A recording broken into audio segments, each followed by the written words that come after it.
What's wrong with the braid?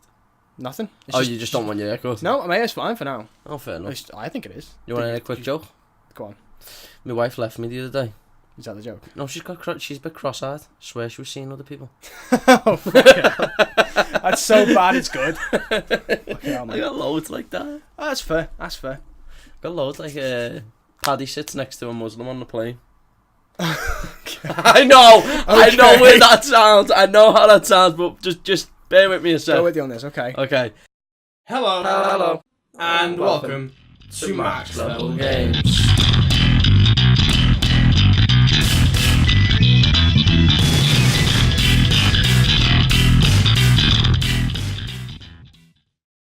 How are you doing, ladies and gentlemen, and welcome to this week's installment of the Max Level Games podcast episode and week 19. Oh god. 19. Has it really been 19 weeks? 19 weeks. That's like what? 4, 8, 12, 16. That's like near 5 months. Damn, we've nearly done half a year. Fucking hell. Why are we not richer? I don't know. Maybe one day.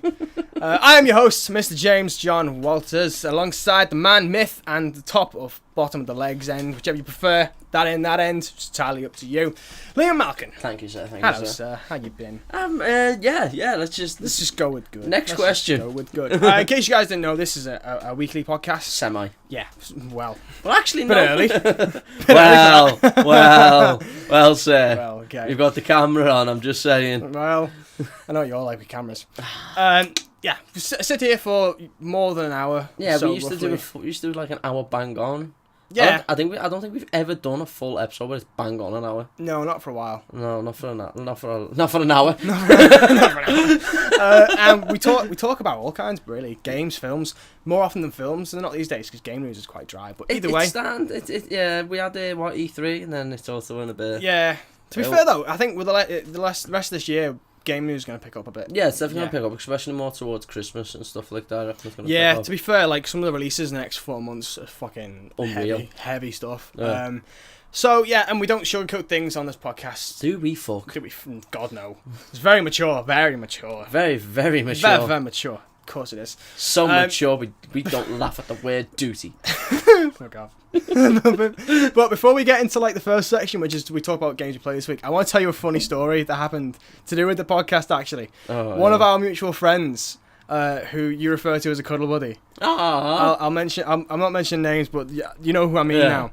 She came to us the other day and said to me, "Oh yeah, I actually listened to your podcast the other day, the latest episode." And I was like, "Oh really? That's great. Thank you so much." Even though I was like, "This is not her thing at all." Yeah. That's quite nice of her. And she was like, "Well, listen to most of it." And then I fell asleep. I was like, okay. And she's like, to be fair, it was late at night. She was just kind of listening to it out of the blue, and then sort of dozed off along with it. And I was like, either take that one or two ways. Either she fucking thinks we're boring as shit, or the more positive way, which I'm hoping it goes, is she finds our voice very smoothing. Smoothing. That was soothing. Soothing and smooth. Yeah. I mean, I like that. Smoothing. That's a thing now. That's totally a thing. That's a hashtag smoothing. I was gonna say like that could be our new marketing thing. Yeah. The Max Level Games podcast. It's fucking smoothing. just get like Barry White or something. Just be like, you're now listening. You are now listening to the Max Level Games podcast. That's more like a southern Barry White, but yeah. So yeah, I thought that was pretty good. We can use it as a sleeping aid more than anything else. So as long as you're listening, I don't care if you're awake or asleep. Yeah, being stabbed in the chest. Play it overnight. Get the plays and have to listen to it. That's fine. Exactly. I'm cool with that. Whatever helps. So yeah, I thought that was a pretty funny story, really. Okay, but so games played this week. I know you want to save yours, so I'll do mine first. Shall I do quick? Yeah, we'll shake this up. The only reason I want to save mine is it's a game that I used to play, fell out of love with it. Sort of got back into Come back to it. Okay. Yeah, and I don't think it's one that you'd expect. Fair enough. All right. Well, I've only done 3 this week. The first one I'll start off on a low note. It's Ukulele. I've had to bow out with playing it. Oh my. The game itself, I love it. You know what I mean? It's that proper old school 3D platformer, Banjo-Kazooie, open world. You'll go to one area, it'll have loads of things that could just be confined to that, or be part of the larger map. Larger map. Larger. You've been hanging around with me too much, lad. And you get the pages to progress the game, make the worlds bigger, all this kind of bollocks. But the fucking bugs, man. Fuck it. I'm sat there at the opening screen, which says press X to continue. Okay, I'll press X. 20 minutes later. Fuck no, legit 5 minutes. I was legit sat there for Seriously? a few times, 5 minutes before anything happened. I would press every button on the controller and nothing would load. And it got to a point where I was like, I'm having to wait too long to start this fucking game. The mood to play the game is actually past. Which is, I say, it's a damn shame. It's a good game. It's just, that almost rhymed a little bit. He's a poet, kids. He's a poet. Yeah, totally. So it's like, that's not good in its favour, and I'm having to wait for too long for it to start up. And the loading times, like actual loading times, they're not even that long. I mean, the casual, I'd say, average Just loading times. average loading times, yeah. But to actually get into the game, I'm like, fucking hell. I could be playing something else right now. I could be watching a fucking YouTube video in this space of time. You could be listening to Max Level Podcast. Exactly, and probably get through a full episode before the game fucking registered you press the X button. It's like, oh god. But It's one of them. so I've had to bow out of that, which is a shame. But what I have done is I've started a game I've had my eye on for a while called Valkyria Chronicles. It came out on the PS3 back in 2008. No. It got remastered to the PS4, I think, sometime mid to early last year. So it passes the year mark regardless. Yeah, regardless.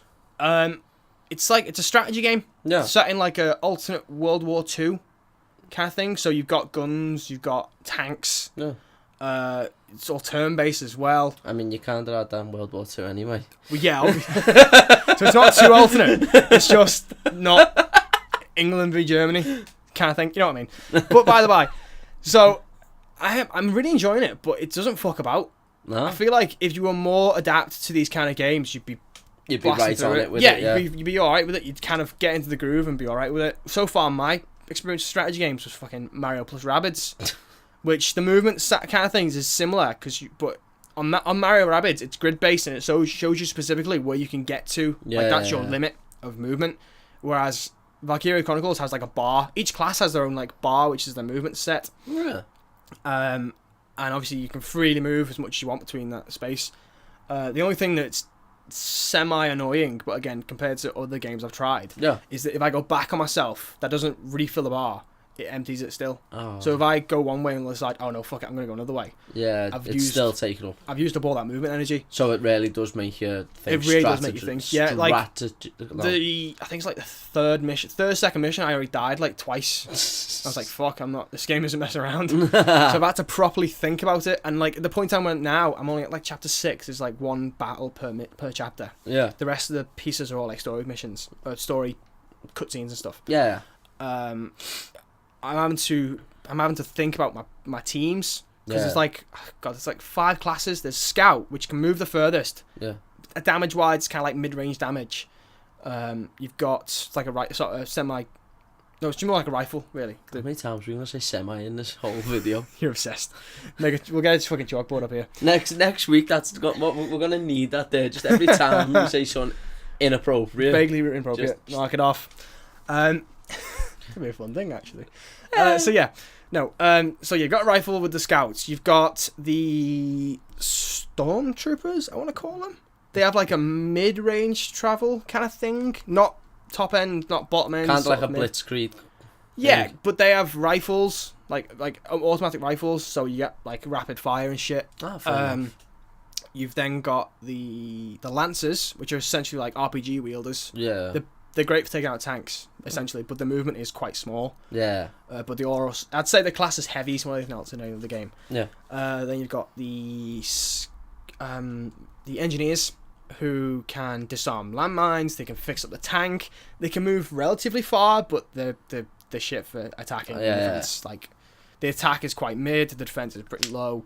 And then the last one, you've got snipers, who for some reason have like the worst travel of them all. They don't travel very far at all. Yeah, they don't need to, the snipers. I know, but like you'd think, because they're so lightweight, they could get quite far. Yeah, but if you think about it, if you could put a sniper right on the front line, you're going to take out a fair few people before they even get a chance to you. So, yeah, so I suppose like limiting the movement would...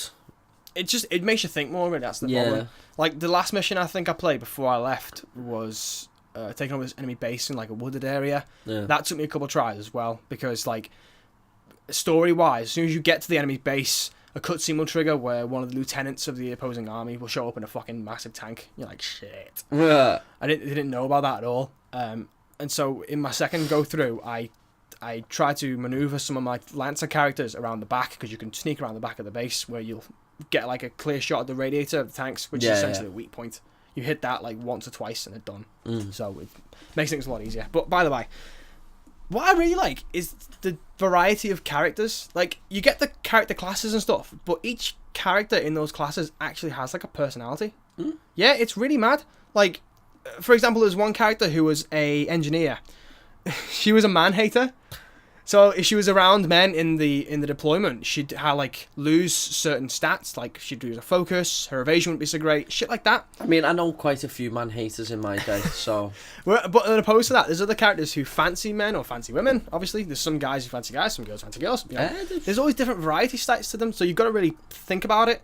Like, the next mission in the game is set in a desert, and I'm like, okay, so I know some of the people I've got in my squad right now, they have what's called desert allergies. They don't like being in the desert. They can't focus as much, or they have like their evasion's down, their defense is down when they're in the desert. So it's like, okay, you guys can't come. So I'm gonna have to swap you out with someone who's okay or better in the desert. You know, shit like that.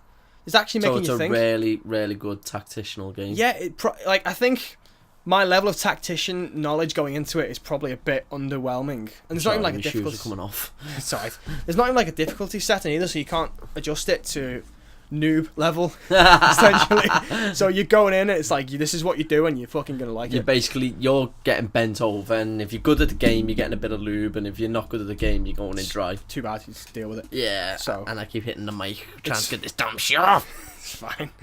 And again, but it's otherwise, I'd say it's good. Really, if you like RTS games or turn-based strategy games, then go for it. But if not, then I'd say maybe look into something a bit more embracing of the noob. But if not, then, you know, by the by. You mean like Halo? Well, for FPS noobs. Yeah, sure. And the last game I played was one I swore I wasn't going to play. But I did. What have you done? I played Here They Lie. That horror game that scared the shit out of me. And it scared the shit out of me. Fucking... I'm not playing this game. It scares the shit out of me. Maybe this time it'll be different. No, it wasn't even that. It was a case of I let slip to the other half that there was this game that I was gonna that we get for free that scared the shit out of me. It was like, you've got to play it. It's like, fuck. So I did, and the entire time I was playing it, I wasn't thinking about this because I was just obviously kind of trying to get through the game. But according to her, I was just sat there, knees up, controller to my face. It's like, I don't want to do this. I don't want to do this. I like this. I like this. The first time a monster appeared on screen, I was like, it was like around a corner, and it had to go past it. Yeah. I was like, shit, I know it's there. I could hear it growling. I peeked over and saw it. I was like, no, I don't want to go. I don't want to do this. So I was like, fuck, I've got to go through. It's the only way to go. So I tried belting it, and it smacked me across this gap to another area. I was like, oh, shit! I'm still alive. I'm still alive. The screen went all red. I was like, I thought I died. But it was like, no, I'm still alive. You just start running again. Just don't stop. No, every time a monster appeared, I was like, sneak the fuck past. There was moments where like I could hear noises. I wasn't even playing with headphones on. It was just standard through the screen. It was still fucking bricked me. No. Yeah. But no. I've said I'll go back and play more of it at some point. But you have my undying gratitude for not allowing me to play this game. Oh, you'll be playing at some point, motherfucker. That's what we also said. And next time you come around, you're gonna have a go with it. Why? You know I fucking hate them games. Fucking funny. The whole What's time. even funnier was, I didn't really put this on the list, so I wasn't going to talk about it. But you remember the Until Dawn VR game that released, Rush of Blood? It's like a carnival shooter thing. Yeah, the railway shooter thing. Yeah, we finished off playing that, and there was a level dedicated to spiders. Where this big fuck off spider thing got right in your face, and I was like, ah. No, I'm okay. And the level ended with like loads of little spiders swarming your carriage and just crawling over your face. It was like, ah, no. But it was fun. Superman not here. But it was actually quite fun, and really fucking messed up like imagery wise. But playing Until Dawn, you kind of get that anyway. So I like that one that we played. It was the Impatient. Yeah. I wasn't amazed. I liked it, but I think it was underwhelming. It was so short. Yeah, it was. But £25 that was as well. I know, but it was so short, and I was expecting so much more. I mean, that explains my sex life so much right there. Walk off. It was so short, and I was expecting so much more. I think the main like draw with fucking like The Impatient was more the replay value to make choices and shit. Yeah, it was definitely good with that, but I mean, maybe if they'd have had... It's definitely been on for more than a year, hasn't it? No, Impatient came out this year. Oh. Yeah, so we can't really talk spoilers. Okay, well, I apologize. Well, you know what I'm on. You'll know what I'm on about. There's a certain... I wish there was a bit more of... The scares. Yeah, and the creature. Yes. I wish there was more of that in it, you know what I mean? Well, like I said, I mean, your path went different to my path. That's kind of why we got you to play it, so you could make the opposite choices. No, you just got it so I could shit myself the whole way through it. And to see what else could happen. But on my path, there is more of that, but that's more because... You chose a darker path. You chose a darker path, should we say. Let's leave it at that, I think. Yeah. So those are all the things I played this week. What about you? What's this one you've been keeping tight-lipped? It's not even on the notes. I don't even know what It's not even tight-lipped. It's just like, it's a game that I don't think you'd expect me to play. And it's UFC 2. No, the one with Conor McGregor and it doesn't shock me, I'm not going to lie. It doesn't shock me. No, what though? It shocked me because I was sitting there, I was scrolling through the fucking PS store, and I was like, maybe. Oh, is it one you bought on the sale? Yeah. Oh, okay. I was like, go on then. It's on sale. I haven't had a little go with this in a while. I should be alright. Okay. I should be alright. Get me character. Obviously, I went the notorious Conor McGregor. Of course. Go on then. You know what? I'll go online. I haven't played online in a while. I used to be quite good back in the day. What? Nah, I'm not going casual. Nah, let's go pro. Did you get your ass handed to you? I got tapped out within the first 3 seconds of the match. Not 3 seconds, it was like the first 10 seconds, but it was still, I was just like... It was still just like, game load, game over. Yeah, and I was like, wow, I need to get good again. But the mechanics, like, compared to the old ones when I was playing it on the PS2. Yeah. Fucking hell. No, PS2, PS3. Why am I going with 2? PS2. See, 2 again, 3. And it was a bit clunky, it was a bit basic, it was like... It just felt like any standard sort of fighting game. Yeah. But with a bit more realistic. I can't say the realism. Yeah. You're not gonna like uppercut some fucker into the air. Yeah, you're not gonna full on like, boom, send them 5 feet in the air. Hadouken! Yeah, pretty much. Yeah. So this one, it felt more fluid. It was just like, wow. Yeah. Like, wow. Why have I not been playing these games in so long? So then I got back onto it, started playing it again. Like I said, the fluid motions in it. Mm-hmm. I don't know what type of system they're using, whether they use some sort of like green screen or what, I don't know. But yeah. I just can't get over how fluid it is. The chokes are more realistic. The angles, yeah, I know.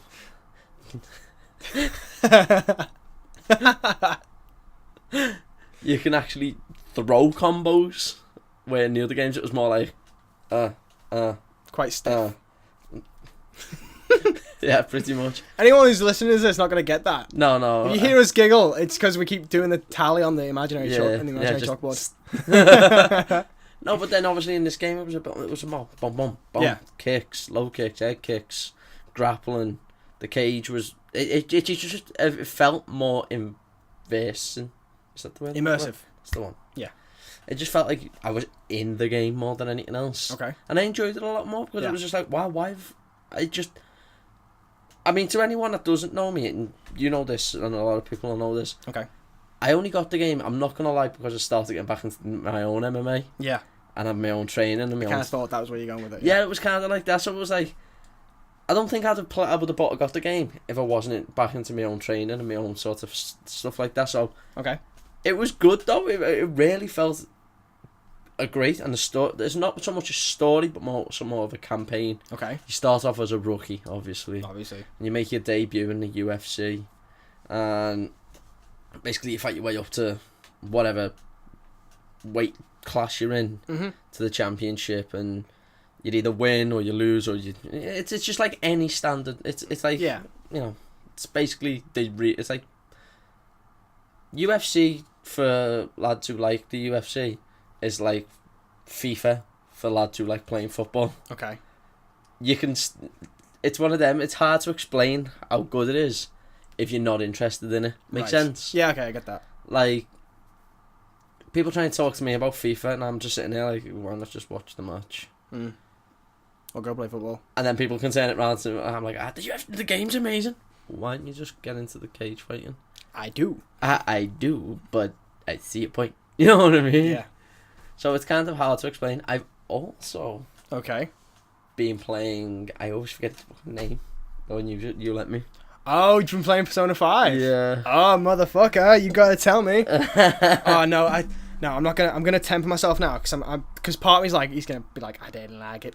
Whereas another part of me like, I gave it a go, it was alright. So, go on, just tell me. And don't get me wrong, I liked it. Okay. It's not my style of game. That's entirely fair. But I would suggest playing it to anyone. Okay. It was actually entertaining to play. I enjoyed playing it. It Yeah. was. I didn't get far into it because just with other commitments and stuff. Mm-hmm. I think I've done like the first little bit. Does that make sense? I enjoyed You got it. to the first castle. Yeah, pretty much. You've had a few fights. Yeah. Okay, fair enough. I enjoyed it. Yeah. I really did enjoy it. I can't really go too much into detail about it because, to be honest, I didn't have a clue what was going on That's fair. half the time. That's fair. And a lot of it was just sort of like winging it a lot. Okay. But for me to explain it to someone, I couldn't. I'd let you do that. Mm-hmm.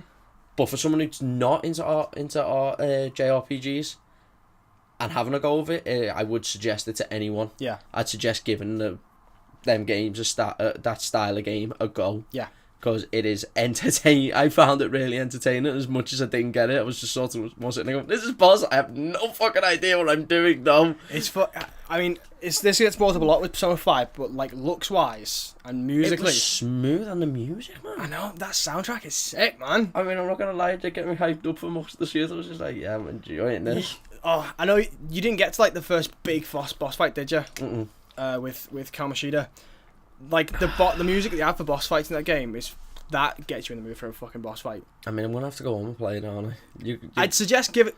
I don't know. It's if you got to wait. Okay, right. Okay, so you're in the first castle. How many party members do you have? 3 or 4? 3. So you've got Ryuji, you've got the protagonist, and you've got Morgana, the cat. Yeah, I know I'm just gonna come straight out. I don't know who these people are. Blondie, cat lady, and glasses. That's pretty much how I've been deciphering them. Just Fair like, enough. I need you.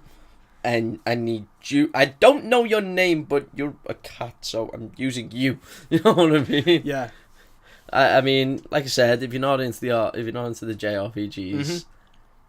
but someone's suggesting to go into the JRPGs, as in yourself suggesting it to me, Yeah. this is definitely the type of game I'd suggest for someone to Oh yeah. kickstart it off. You know what I mean? Mm-hmm. I think. I mean, again, I'm biased here. I think if you can get to like the end of the first castle, or even just maybe even another couple hours gameplay wise. Yeah. I think at that point you can be like, yeah, no, I've.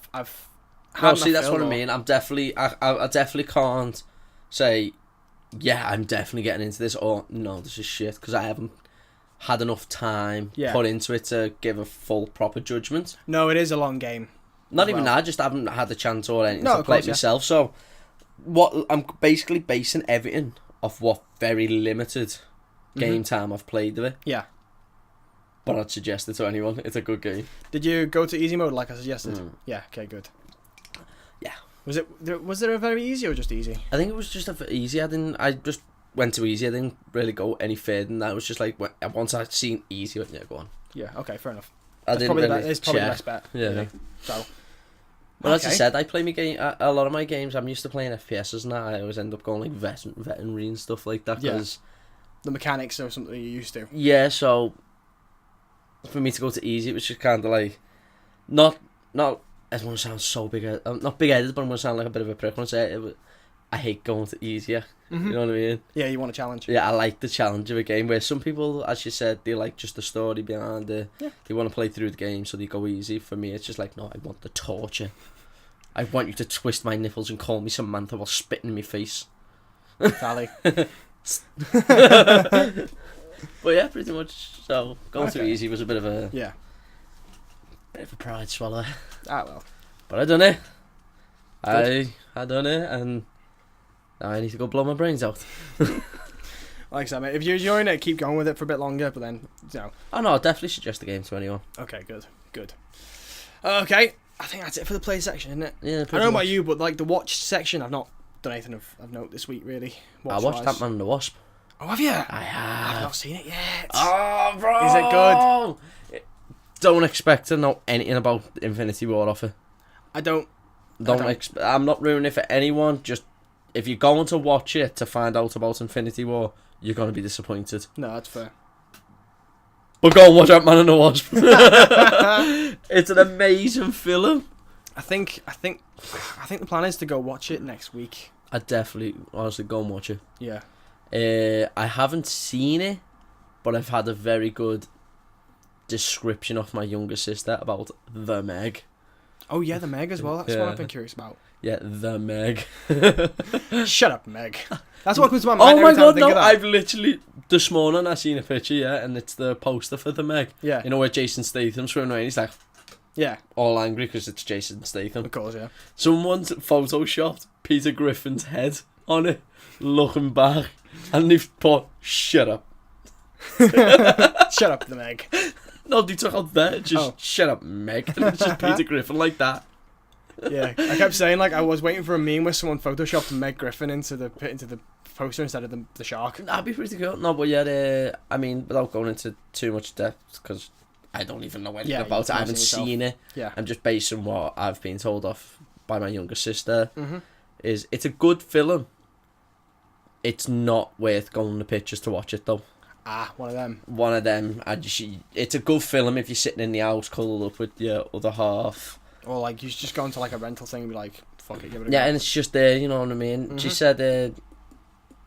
said it felt like Piranha 3D.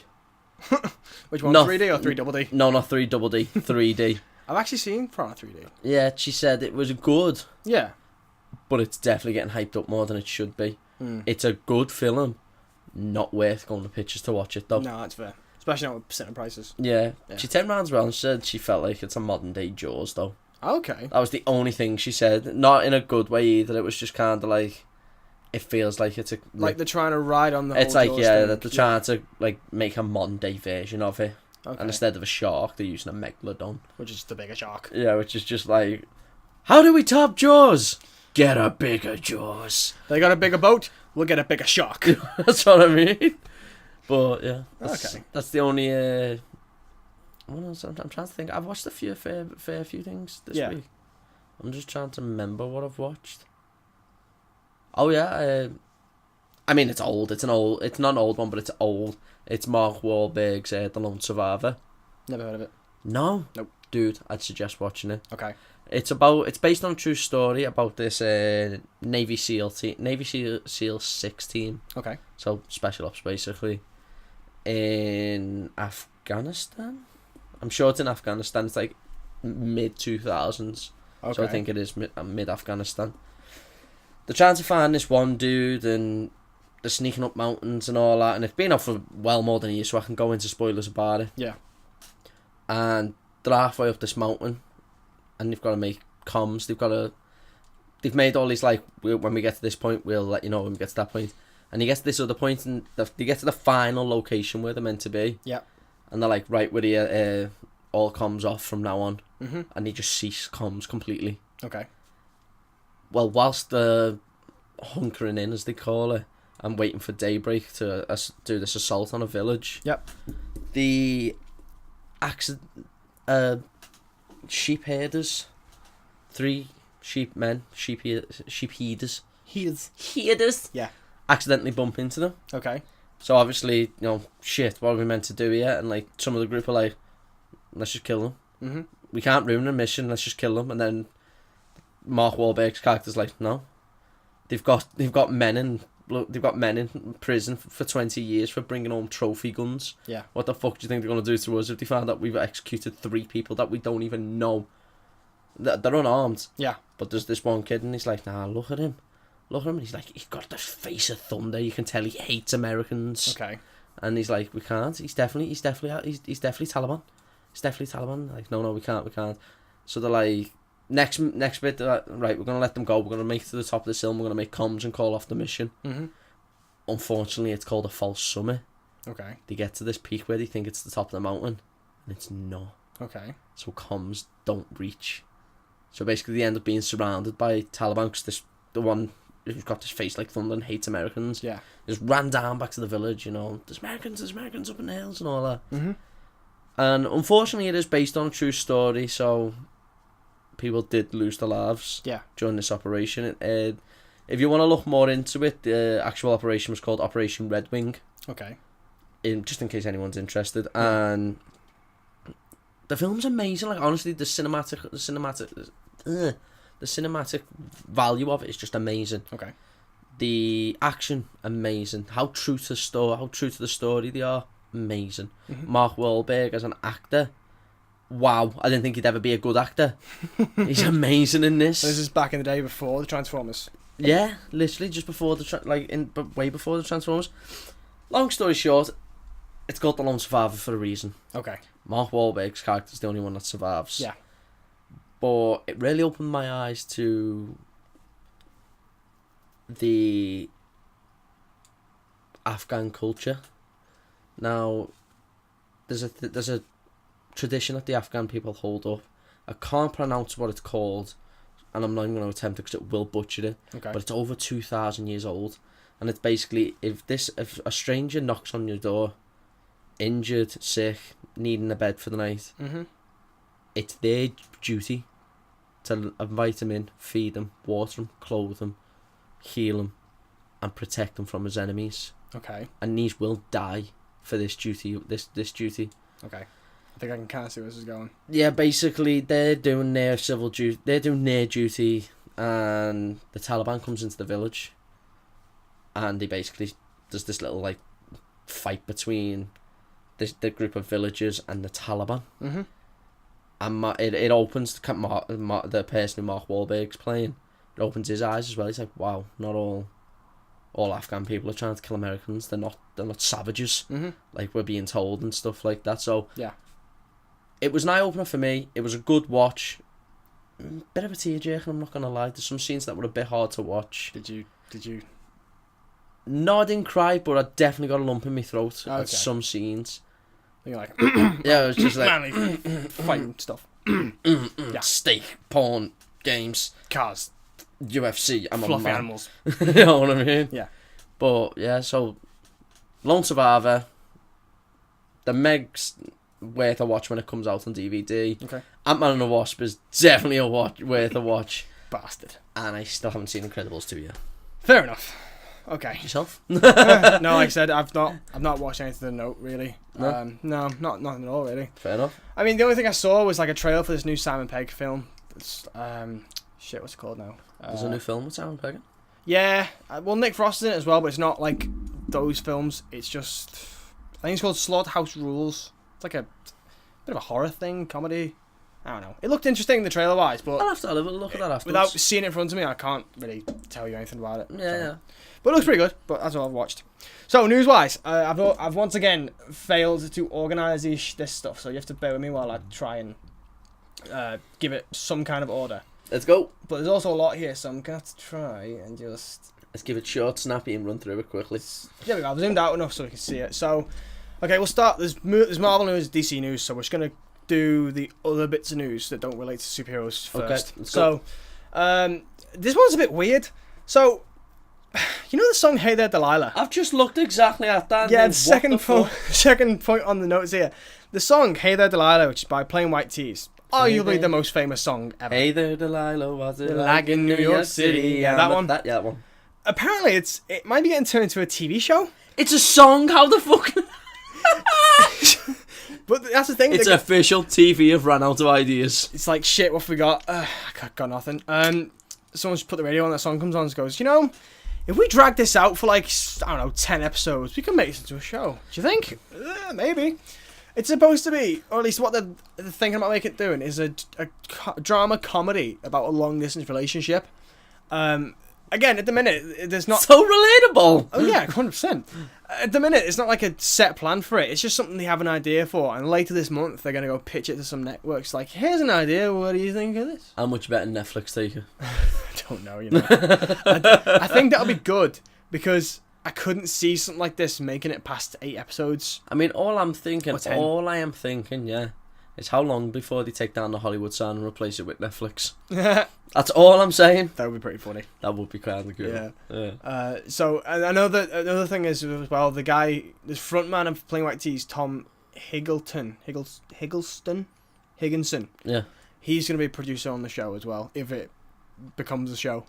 So you'll see it in a few months' time. Here's a new TV show called Hey There Delilah, and I'll go, hang on, isn't that a song?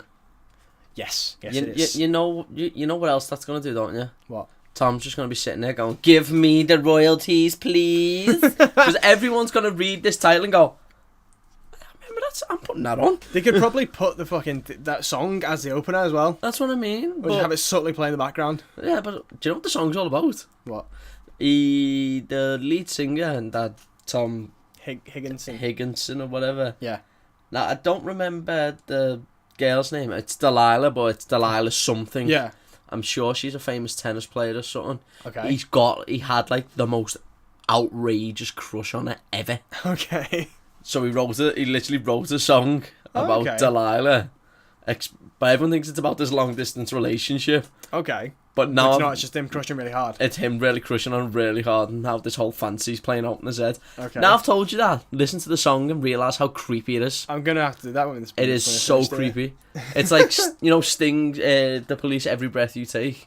Do you know that's based on Sting, but he was actually stalking one of his exes? To be fair, the line, every breath you take, I'll be watching you, that kind of gives off that vibe. It gives off that vibe, but everyone thinks it's like that cute, like, oh. Oh, yeah, like when it's like that. To be fair, that whole notion of watching someone, like a partner sleep, I've always thought that's kind of creepy as well, though. Yeah, I can see that. I mean, to each their own, but me personally, I'm like, I'm not going to sit there and watch my missus sleep. I'm just like, no, I'm going to not. go sleep yourself. Exactly. But there are some weirdos that are just there, like, I love you so much. You look so pretty when you sleep. I want to make you sleep permanently. You know what I mean? Keep sleeping. I want to watch. Why I rub my face with this knife. And just like sniff your panties. Oh god. Fucking hell. Just full on Quagmire at the end, bro. That was Kitty. me and you need to have a conversation after this because that felt a bit too real. We're gonna need to talk. That felt a little bit too real. I don't think that was definitely rehearsed. Shit, cover's blown. No, you blown. My load. Okay. Well, okay, we'll move on a little bit. We'll move on a little bit to some more family-friendly content. Yeah, definitely fucking tally that off. Okay, so we talked a while ago about Hasbro bought the rights to Power Rangers for like fucking upwards of $500 million. Yeah. And I mentioned as well, I think I saw on the podcast that it's one of the ones I did my own because you were occupied. I think you were away in Ireland. Ireland. Seeing the missus. Yeah, I was mentioning how the film that came out a few years ago, or last year should I say, 2017, that didn't think that I'd get a sequel. Apparently that's not the case. So, the Hasbro CEO, Brian Goldner, he said that, yeah, they're looking at carrying on that story, which I was quite surprised at, because that was definitively, like, it was Saban's Power Rangers, and Lionsgate was working on it. So I thought that series as it was, the film series as it was I got pins and needles! That's what you get for sitting on your foot, god damn it. God damn it! Wait, if I do that with my hand. It's called a shit, what's it called? Dead man hand. That's the one, Dead Man Hand. Anyway, that's going to get a sequel, possibly. There's just nothing else other than the fact, obviously they are making movies. Yeah. They just bought a fucking franchise for a stupid amount of money. They need to make the money back quick. They're going to make some films and games, all kinds of bollocks. So. I hope they make it. You know what? I would enjoy a good Power Rangers game. Yeah, you know what I saw before, right? I went nosing in Cash Gen and I saw Power Rangers Time Force on PS1. Time Force! It was like £4, £6, something like that. I was like, I'm not honest, that had the best theme song. Time Force. It was a good theme, Time Force. Think of any other Power Rangers that beats that theme song. SPD, I liked SPD though. SPD emergency. Yeah. Yeah, see. I might watch them when I get it actually. Yeah, to be fair, they're all on Netflix. I've said before, haven't I? Like every season of Power Rangers on Netflix. No, but come on, Time Force. That was as much as I want to say I was the original Power Rangers. We weren't. Ours was Time Force. I do like Time Force, yeah. Our generation was Time Force, so I don't know. See, I watched it from a very young age, so I think maybe I jumped in and properly paid attention during Lost Galaxy, Lightspeed Rescue, something like that. No, it was because there was a Lightspeed Rescue game as well. The second season of Power Rangers. Yeah, like apart from the original. I mean, was the second generation of Power Rangers. Second series, really. Yeah. That was Turbo. Nope, Zeo. Was it Zeo? Yeah, it went Mighty Morphin, Zeo, Turbo, In Space, Lost Galaxy, Lightspeed Rescue. I want to say Time Force. Time Time Force, Wild Force, Ninja Storm, Dino Thunder. I forget what's after. I think SPD's after that. It's still no, yeah. Now you've said it though. SPD emergency. Yeah.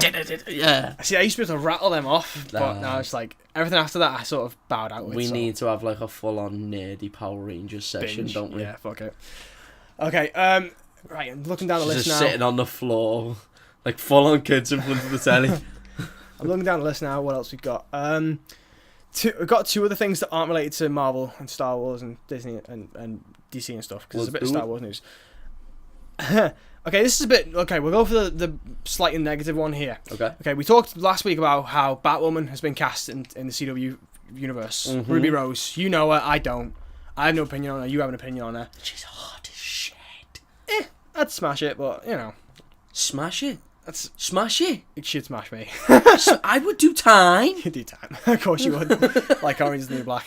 But that's not the point here. The point is, she got cast as Batwoman, and obviously when someone gets cast as like any sort of fictional character in comic books, fiction There's these days, always there's the two there's the type people of who fans. love it. Yeah, that's the one type of fans. People who are like, yes, that could be pretty good. No, that's good casting. In fact, to be fair, I'd argue there's three. There's the people who are like, yeah, this is great. This could go so well. There's the middle roaders who are like, maybe I don't know. This is probably me where I'd fall into this. I don't know her, so I'd say, you know, fuck it, she could be good in it. She could not. I mean, know.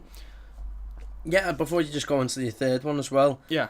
I'd definitely say I fall more into the first category. I know her. I know what type of actress she is, and I know what character she loves to play. Yeah. Arguably, she does play the same character in every film. Yeah. But she plays it well. She plays it really well, and there's a lot of actors out there that just play the same character. Like Nicolas Cage, for example. Yeah, you could say that about. I mean, he's a bit of a meme because, you know, every film he's in. He's so shit. He's so shit as an actor. Yet you still go and watch anything Nick Cage is in. Yeah. Try and deny it. I know, I can't. Exactly. He plays the same character, but he does it well. Yeah.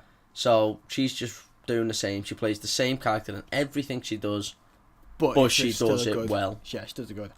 And the third category is what we're going to talk about here is the people who are just like nah. But they're not even definitively like, no, I'm not going to watch it because I don't like this casting. They're the kind of arseholes, the putrid, toxic fans that will go after someone and just be like, nah, you're shit. I don't like you. I hope you die in a fire. Even though they don't know this person. They'll give him all this abuse. It's like, this is completely unwarranted. You know what I mean? It's unfair because, to be honest, at the end of the day, she's an actress. She's doing a job. Yeah, I say. And for the type of person she is, right, just to get this out the way before people start like giving people the 10 bobs worth. Yes, she is gay. Yeah, and so's the character. So's the character. Yes, she's a bit of a badass. So's the character. She's a part of the Bat family, so. She's the perfect fit. So what if you don't like her acting skills? Mm-hmm. She can adapt acting. Yeah. There's no need to go after someone for the sexual orientation. That's just damn right scum of the earth. To be perfectly honest, I'm not even sure if that's why they've gone after. I mean, obviously there's gonna be those who like, I don't like you. No, that's what I mean. There's some people who've just gone after because she. That's just my opinion. I think some people just. There are those fans out there that will go after someone just for their own sexual orientation. No, of course. And I think that's scum. Oh, yeah. You're scum. Yeah. I'm saying it now, and if you're listening to this and you are one of them people, you are scum. Yeah, fair enough. But as I say, the because of these people that exist, Ruby Rose has, like, deleted all her, like, social medias and stuff. Which is a shame, because I'm pretty sure, I've also heard a story that, like, I think on the day it was announced that she's going to play Batwoman, she had, like, a proper, like, emotional reaction to it. You know, yeah, such a I've heard that she had like a full on, like not a breakdown. She was in tears. She was kind of emotional. She reaction. was emotionally happy about everything. Yeah, of course. So, but that's it's sad that that's what an actress has to do just to avoid hatred from not fans. It's just a shame that anyone has to do that, really. Yeah, well, anyone in general. I'm just talking about her right now, but yeah, I mean, after she receives such good news, and then be slated for it, getting kicked in the bollocks. The metaphorical bollocks. Yeah, for it. Yeah, it sucks. I'm sorry, anyone who, not just anyone in general, and in my opinion, anyone who tries belittling someone or hurting someone's feelings or saying things like, just out of hatred. Now, I'm going to get a lot of backlash for this because I'm the type of person that says what I want and I don't give a shit what anyone else thinks. Yeah, of course. And this does transpire into certain aspects of life. Mm-hmm. So, and people who know me will try and say, well, you do the exact same. No, every time I've said something, it's not out of hatred. Mm-hmm. It's not the most popular view, but that's my opinion. Okay. So, anyone trying to beat anyone down for anything, whether it be disability, where they come from, sexual orientation, colour of the skin, mm-hmm. I think you're scum. It's as simple as that. Yeah. It's entirely fair, mate. I hate everyone equally, so. Yeah. Fair enough. Yeah. Okay, so we'll move on now from that to a bit more strange. Actually, we're not going to go uplifting just yet. We're going to go strange. Damn. Did you know? And I didn't fucking believe this until I saw the video. Yeah, you're definitely going to say that in a minute. Did you know that Dora the Explorer is getting a live-action movie? No. Yeah. That's the thing. The best part is... Mr. Dora! The best part is, right, it's not even like based on like I think it is based on the fucking kids TV show, obviously, but it's not some kid going around finding treasure and shit. She's an older Dora the Explorer. She's in high school.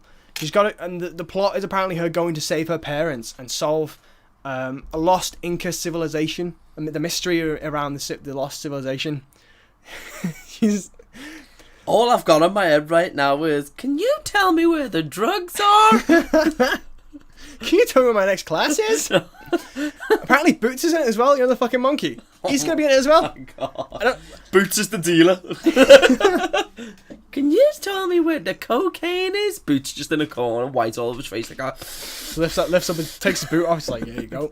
Don't fuck with me, Dora. I'll fuck your shit up. I'm gonna beat the shit out of you, Dora. Can you tell me where the abortion clinic is? Where? Oh God.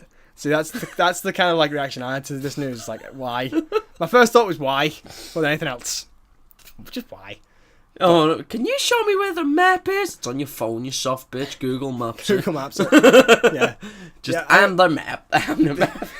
The map phone's that's talking to us like, oh, I hate this fucking setting. Turn it off. Oh my God, there's so many ways you could play that. So yeah, you know what I mean? But yeah, this is going to be a film. It's coming out next year, apparently. It's 2nd of August in the US, 16th in the UK in 2019. Bro, I can't. Like, in my head right now, I'm just thinking. I can't. I'm thinking of everything possible to make this hilarious, and right now, the only one in my head is just like, can you guys tell me why guys like to ghost? Why are men such a haters? You know what I mean? Oh God. I give him my pista. So there's actually, I think the only reason this story kind of came up is because there's been an actual image of the actress playing Dora, and she's dressed up in the outfit. Well, she's not a kid, she's a teenager. Dude, how much of a boner did you get? I didn't. Be honest. No, I swear to God, 100% like, this is just weird. Yeah, it was an awkward boner, wasn't it? No, it was. No, hand on heart. Totally was. No boner. I was just like, this is fucking wrong. No Q boner. Tally. No. You totally weird. Boner. Oh my God. No. Tally. Fucking right. Okay. Change quickly. Okay. Star Wars news. We have a bit of Star Wars news. So episode 9's coming out next year. It's supposed to be. What? Just Star Wars, it's never going to give up, is it? God, no. Let's be honest. Not. But no, it's supposed to come out next year. There's rumours that I'm not too, like, again, pinch of salt, all this kind of bollocks. Yeah. There's going to be a 2-parter. You know, kind of like Infinity War was, Harry Potter did it, fucking Twilight did it. It might be episode 9 part 1 and part 2, which makes no sense. Just make it episode 10. But then it wouldn't be a trilogy anymore, so it doesn't. So I think, again, these are just rumours, just what someone's saying that's going to happen, but I doubt. It's technically not a trilogy if there's 4 films. I know it's like part 1, part 2. It's a 3-part story, but the third part's in 2 parts. No, it wouldn't make a lot of sense. It'd also be pretty stupid as well, I think. And the other Star Wars news is, I know a lot of people want an Obi-Wan solo film, like an Obi-Wan origin story kind of thing, or just an Obi-Wan movie. I know Ewan McGregor as well has said that he wants to play Obi-Wan and Kenobi again, but he doesn't want to do it in a spin-off. I don't think it's much of that. I think it's just a case of... No, I remember reading something where it was like, he's totally up for playing Obi-Wan again, but he doesn't want to do it in like, not the way you've got Solo, and he doesn't want that. He wants to be. I don't think anyone wants Solo. That thing bombed. So bad. I didn't see it. I just know of all the reports and stuff. It bombed. I mean, it bombed so bad it might as well screamed Allahu Akbar first. Oh my god. Or it's a trap. Yeah. Yeah.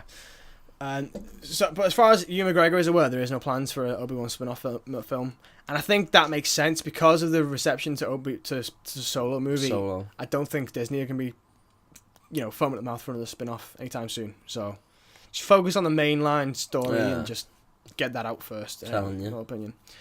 Okay, we're going to move on to DC news now. This is a bit of DC news. So the Batman film. The film was called The Batman. The Batman. Yeah, that's The Meg. Yeah, we mentioned how it was supposed to be based on Year One, which is a comic series. Apparently, that's not the case.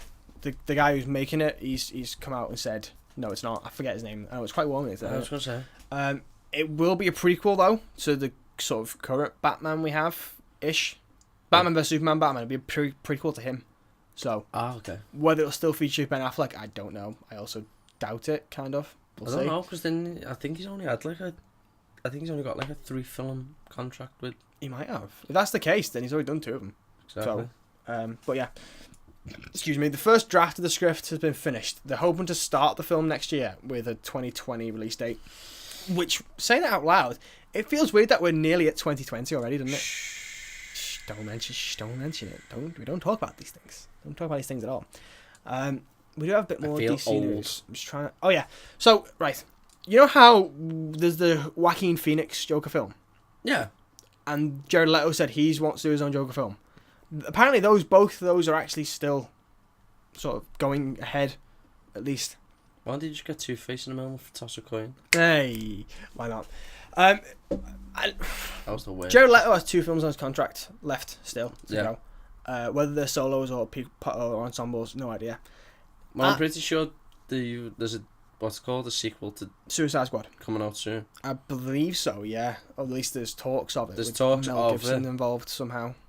Not to be in the film. I think he's gonna be like a director. No, no, just gonna be like fucking Passion of the Christ. The problem I have here, which isn't about film, it's just it's just different. The problem I have here though is like, okay, we're the kind of people who look into movies on the regular. Yeah, we know the difference between the Joaquin Phoenix Joker film and the Jared Leto Joker film. Yeah. One's just like a separate story that's still a Joker film, but it's like when it comes to the larger DCEU or World of DC, whatever we call it, it's not involved. It's just a separate story.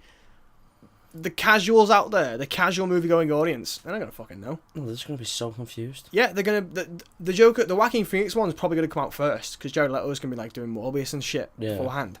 So they'll be going to watch that and be like, on the off chance it's good, be like, it's pretty good that. Yeah. Then another year and a half later, it'll be like, is there another Joker film out? It's not the same guy. Everyone's gonna be like, and it's a completely different style, setting, and everything. Different look of the Joker. Everyone's gonna be like, hang on, didn't we just have a Joker film? So yeah, they're gonna be so confused. Yeah, they'll be like, we're watching the same thing. I mean, they're obviously not gonna realise it's the same thing, but no, I get what you're saying. No. They're gonna get. I feel like it's kind of a bad play, in my opinion.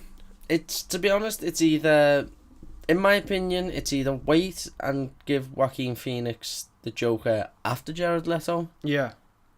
Or cut Gerard. Yeah. Either cut his contract. Well, they'd have to pay him out, really. Yeah, but that's what I mean. That's the more unrealistic approach, but it's still an option. Yeah, of course. They're gonna have. That's the way I'd do it, because as you've just said, people like me and you, we'd know the difference. We'd be able to go to pictures. We'd be able to enjoy both. Mm-hmm.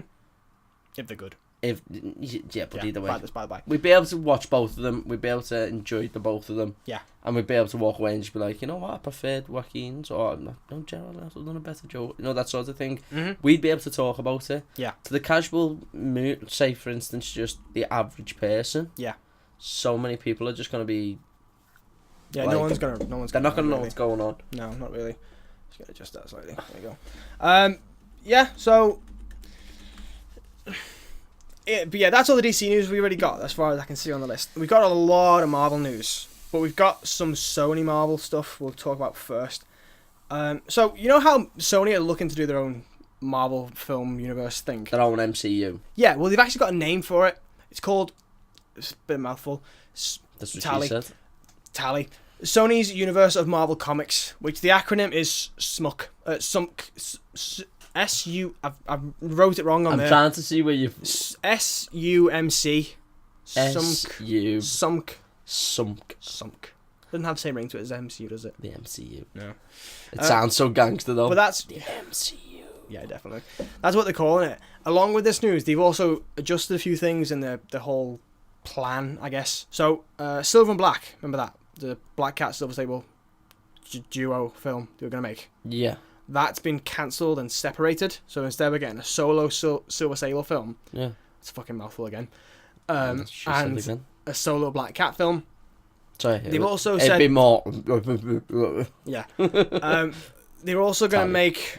They've got 2 more in the works as well. One's for a character... I'm not even sure what the fucking name of the character is. Even the site I got this news off of, even they don't know what the fucking character's called. Night Watch? Night Stalker? Some bollocks like that. The only Night Stalker I really... No, that's Nightcrawler. Yeah, that's X-Men. That's Fox side of things. Well, soon to be Disney side of things. And then another film called Jackpot, which apparently was like a 5-issue run back in the day.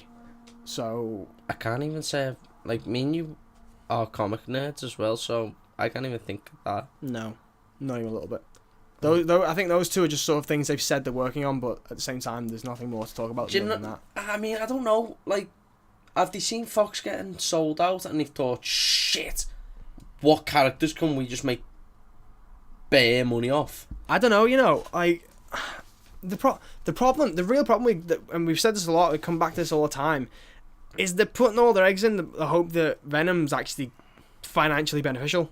I mean, it looks amazing. It does look good, I'm not going to lie. And now they've released that other trailer, the newest trailer for it. Yeah, that does look pretty good, I'm not going to lie.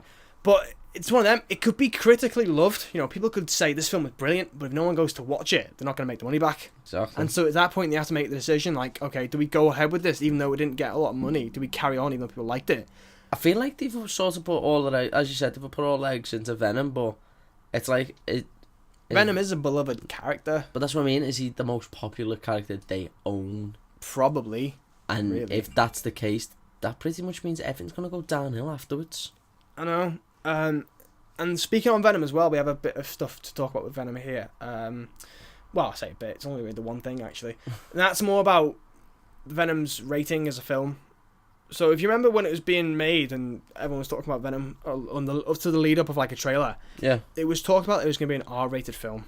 So on the lines of Venom, Deadpool and Logan. Oh, don't tell me it's been like full on noobed down. It's kind of been toned down a little bit. It's going to come out as a PG-13. That's the American ratings. We don't have one over here yet in the UK. I mean, usually a PG-13 usually means like a 15.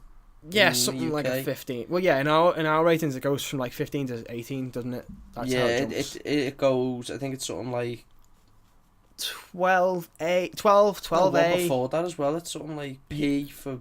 It's like U. There's PG. There's 12, 12A, 15, and 18. I think. Yeah, I think that's how it goes. Something like that. But it's not going to be that higher rated, gory film that we're kind of hoping for. Like in the trailer where he's like threatening to eat people. I don't think we're going to get to see that. No, I think I kind of want to see. Yeah, they're going to imply.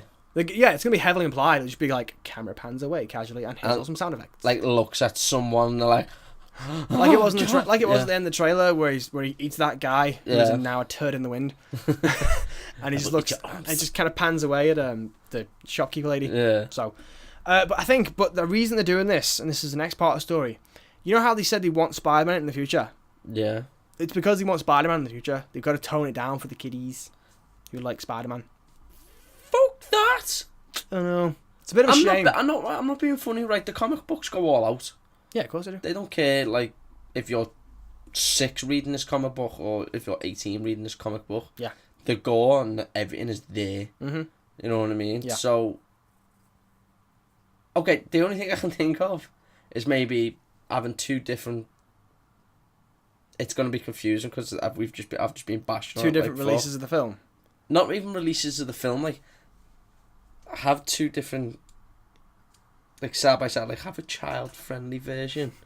The only way they could do that is if they push that version out in the cinemas, but then when it comes to the home release and DVDs and stuff, have a version that's, like, R-rated.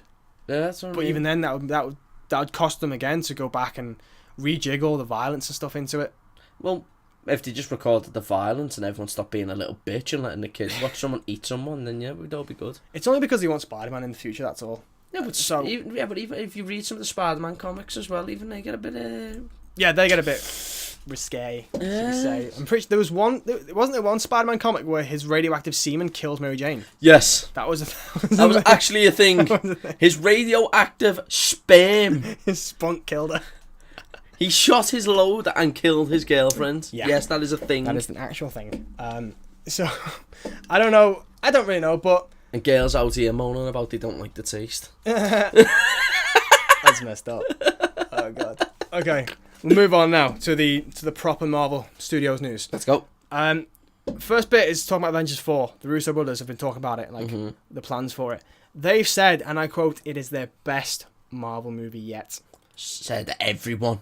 No, it's their best. You think what the Russo brothers have done? They've done Winter Soldier. Oh, it's they've done. Yeah, they done Winter Soldier. They did Civil War. And they did Infinity War. Yeah. And apparently it's going to trump all of them.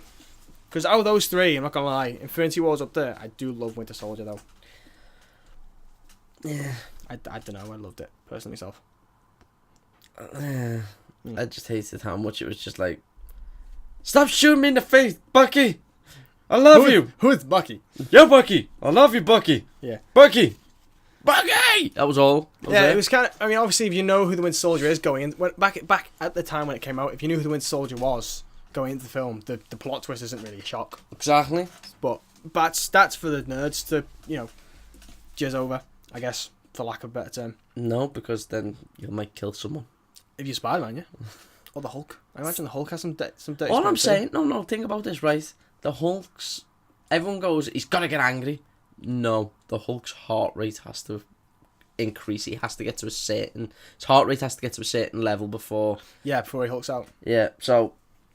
Can he have sex? Can he have sex? I mean. I don't know, actually. And I mean, let's just say for argument's sake, he's Bruce Banner and he's going for it. And then transforms into the Hulk. Oh my god. Exactly. Oh. Yeah. I'm glad I've never had that image in my head before now, but now you put it in there, it's like, oh god, that is no. Like, does he still have a Bruce Banner penis, or does he like? No, I doubt that. Does he like as he hulks out just? Oh god.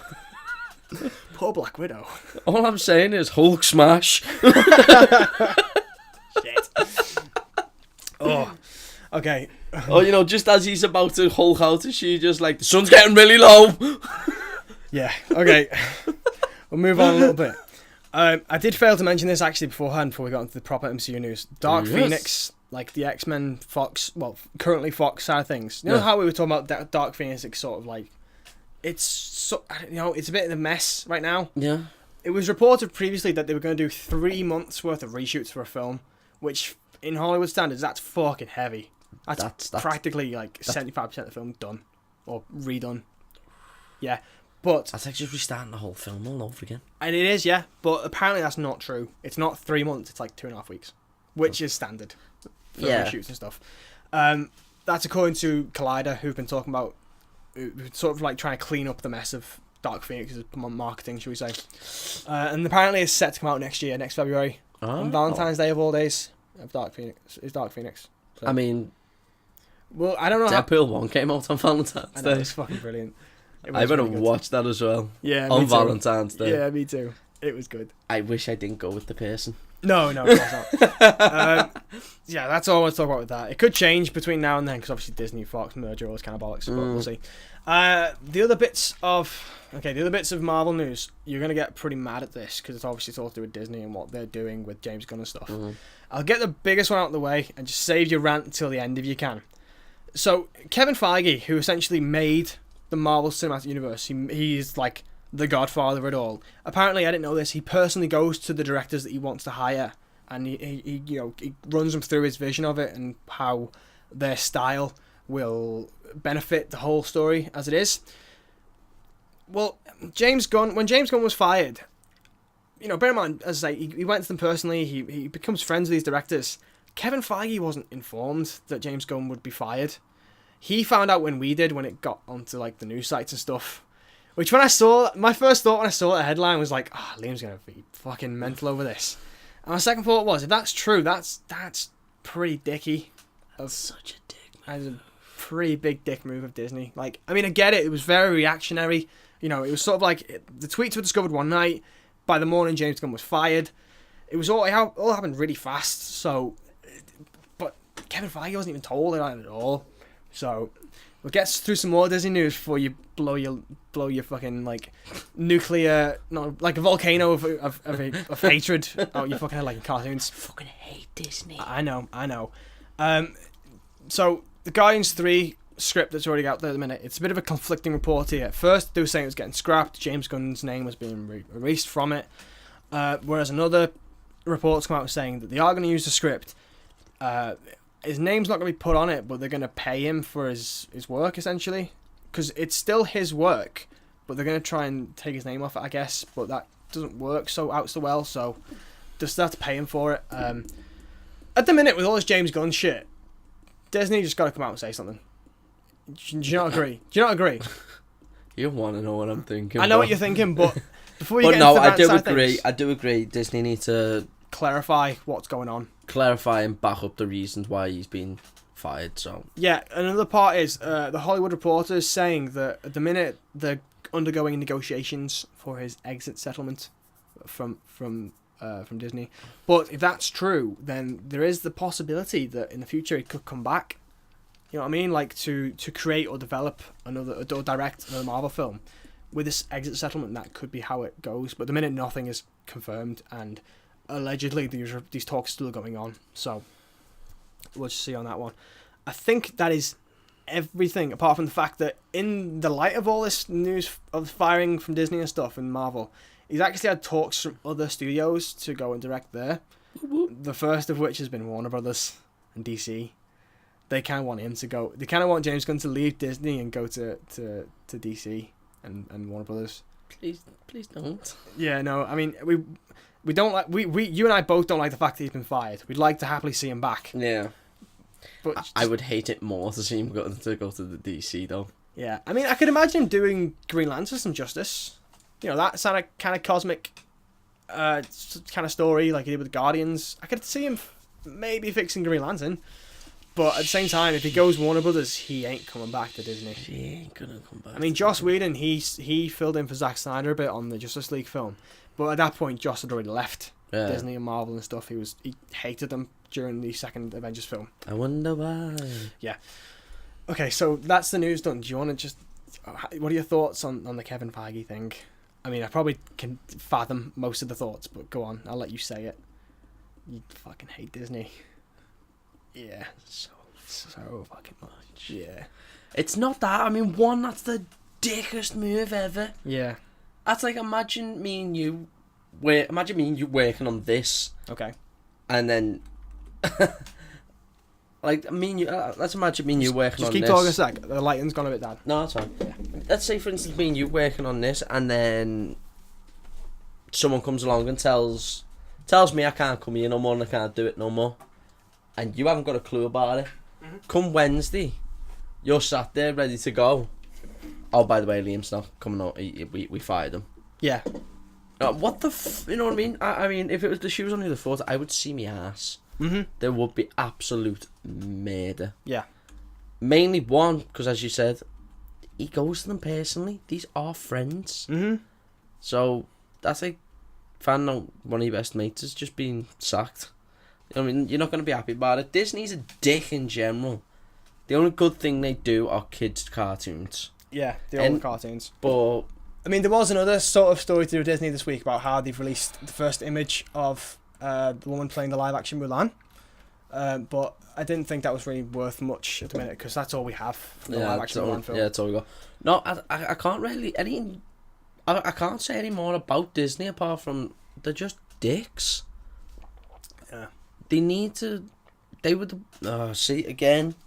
I hate Disney so much because the simple fact is they are two-faced as anything. Okay. And they'll try and use political terms like, no, back in the day when we done Nazi salutes and racist Sieg Heils and used German occupation as a joke, it was a different time. No, it doesn't matter. It does not fucking matter. To be fair, that's one thing a lot of people have brought up now with the whole James Gunn thing, is that, like, you know, Disney's not got the brightest past ever going. No, so it's a bit hypocritical to sack him over this kind of thing. And I'm not being funny, Walt Disney supported the Nazi party. Yeah, he was a bit of a noted anti-Semite.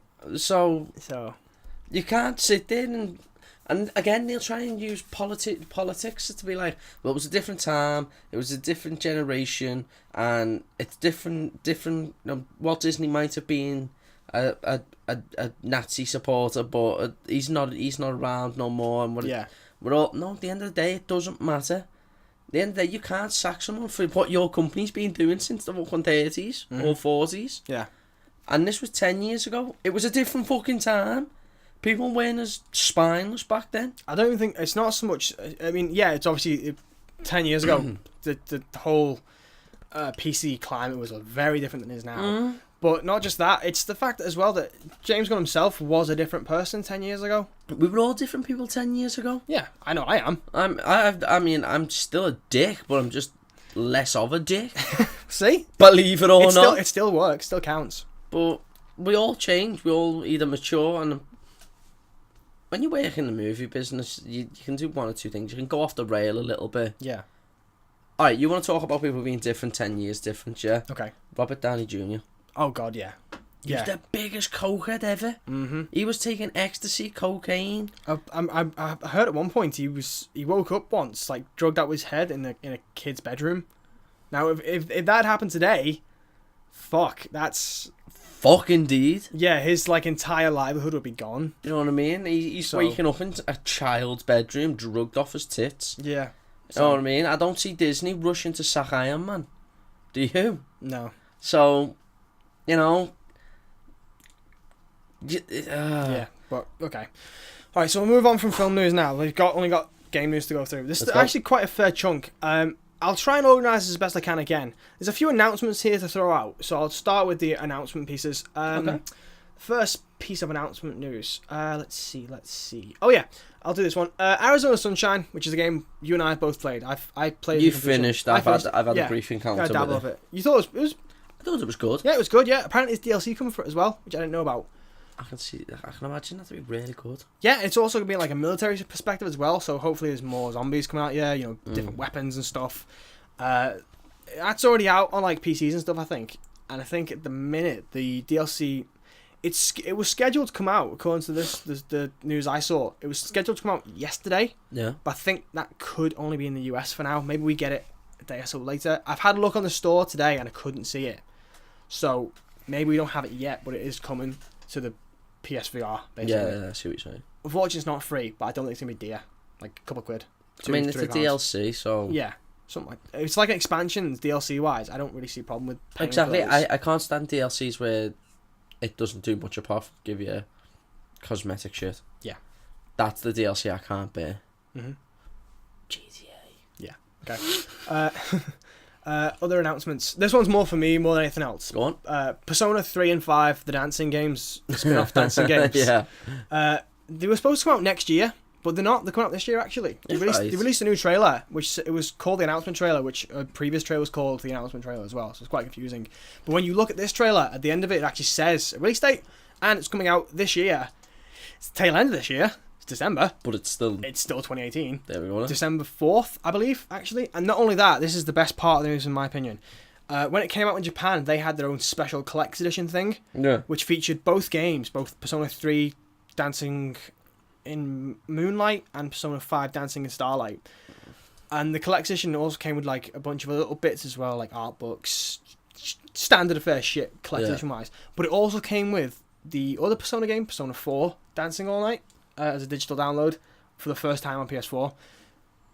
We are getting something like that as well. It's called the Endless Night Edition, which comes with, again, both games, 3 and 4, a digital download version of Persona 4, again, first time on the PS4, and a hardcover art book as well. And I think it's worth mentioning that addition to the Persona fans out there, including myself, because they're kind of pricey. The PS4 versions of 3 and 5 Dancing are like 50 quid each. Yeah. Whereas on PS Vita they're like 30 quid each. Whereas if you buy the Endless Night Edition and you get those two games and the next game on top of that, at least over in the UK it's only 90 quid. That's not that bad then. Yeah, you're saving yourself like at least tenner, and you're getting an extra game as well. Well, there you go then. That's definitely a bonus. That's definitely the version I'm going to pick up when it's available. No, definitely. So, other announcement news. I'm not really that much into Persona to do that, but yet you're not into it yet, Liam. I feel like I'm being casually stroke his arm. I need an adult. I am an adult. Oh god damn it! Another announcement piece. God of War New Game Plus. It wasn't so much an announcement thing. It's been said they were going to put it in for a while, but a release date has been announced, and that is the 20th of August as a free update. Obviously, if they were to try and make it paid DLC, they'd get shot in the foot. It's going to. I like how nice you're being by shooting him in the foot. Yeah, Man, be right between the fucking eyes. Kratos would take they'd do a Leviathan axe to the neck, really realistically. Yeah. It comes with the standard affair for New Game Plus modes. You know, you kind of carry shit over. Specifically, you'll get your abilities, armor, talismans, enhancements, and resources. The New Game Plus will make the enemies more difficult. There's also going to be a new rarity for weapons as well. So I think like the top tier rarity is like orange or purple. Apparently, there's going to be a new one on top of that. Maybe a lesser one. It doesn't specify. It's just going to be a new rarity level. And the last piece of announcement stuff-wise... Excuse me, I'm sorry. Been awake since 5 in the morning. It's alright. Well, the last two pieces of announcement news-wise, but I'll save the second one to tie with another news story around that game. They've announced a new limited edition PS4 Pro. Yeah? Yeah, because the system itself has sold... Sound like the dog. Yeah? Yeah. Well, actually, it's not so much that the PS4 sold this many. Over the lifespan of PlayStation themselves... Yeah. All the different systems, the units and stuff they sold has amassed over 500 million.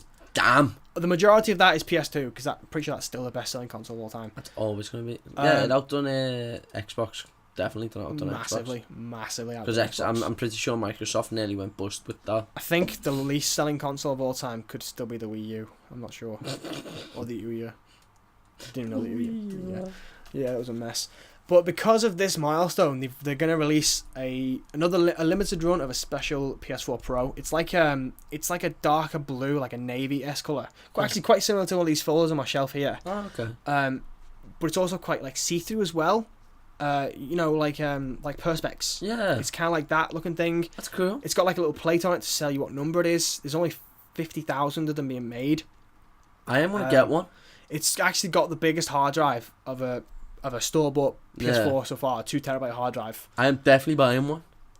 And it's going to cost around 500 quid. I'm definitely not getting one. Well, it's $500 and £450. I can tell you right now. Oh, when you put it like that. Oh yeah, save yourself 50 quid, why not? I've already checked out on the site. Game, we're selling the system. Is it already sold out? It's already sold out on Game. Amazon are gonna. I think they encountered a problem with the amount of pre-orders it tried to get on the UK site. So I think as of tomorrow, they're gonna sort out tomorrow. So if you really want that PS4 Pro, you best get on Amazon at like fucking the crack of dawn. Right. So basically, no. If I really want that PS Pro, I'm gonna have to stab someone as soon as they walk out of the game. Pretty much, or just offer them like twice as much for the system. I'd rather stab them. They're probably not going to take it for you. Yeah. It comes with... Save money! It's the system itself. It comes with a new PS4 controller that's also quite see-through, same colour scheme. And as well, it comes with a camera too, which you would previously get separately. Well, I mean, obviously, the camera these days is primarily for the VR. But yeah. It's nice to have, I guess. So, the other bit of announcement news, which will tie into another piece of news in a minute. Resident Evil 2. This is a bit of an odd story. It's more Japanese based, but it also kind of ponders questions for the Western release as well. Oh, you don't say. Oh my god. That was so bad. Moving on. I was so close from doing the... Yeah, I know what you're going to say. Yeah. You're not going to say that. Fuck. Okay, so Japan has different like rating systems to us. Yeah, like a rating system to us. And some of the stuff we think is okay for like an 18 stuff, they still don't. Yeah. Or they have like a 17 bracket as opposed to 18. Yeah. I think it's called like CERO, D and different letters and stuff like that. A, B, C, D, and then Z is like the 18 plus. And all them little... Even though the games that... even the games that originate over there, like Resident Evil 7, that was censored actually in the Japanese That was censored heavily. Yeah, like that's been out for you, we can talk about that. The section towards the end where you find the dead police officer's head in the fridge. Stick your hand. Yeah, I'm on that it. whole section in the Japanese version was gone. Completely gone. Like in the fridge was just a picture of the guy with a cross on it. Yeah. You get down to the basement, the key's not in his body; it's next to the body. Yeah. The beginning bit where your hand gets chopped off. It's in our version, it's all bloody, blood everywhere. Obviously, in the Japanese version, it's like the black infection goo instead. Shit like that, really. So with Resident Evil 2, Japanese audiences are going to get 2 versions of the game, which is going to be the standard version, which for them is censored, or the Z version, which is to do again. Which the blood and gores and all kinds of and all that jazz. So far, nothing said about what version we're getting. Obviously, I imagine with our censorship laws, it's just the Z version, but for us, it'll be standard. Imagine if we got imagine the Z version, which is the standard version for us. Yeah. Was the censored version for us. Oh God. And you could get even more bloody. Oh my God. I know. Can I excuse myself? Oh God. Fucking hell.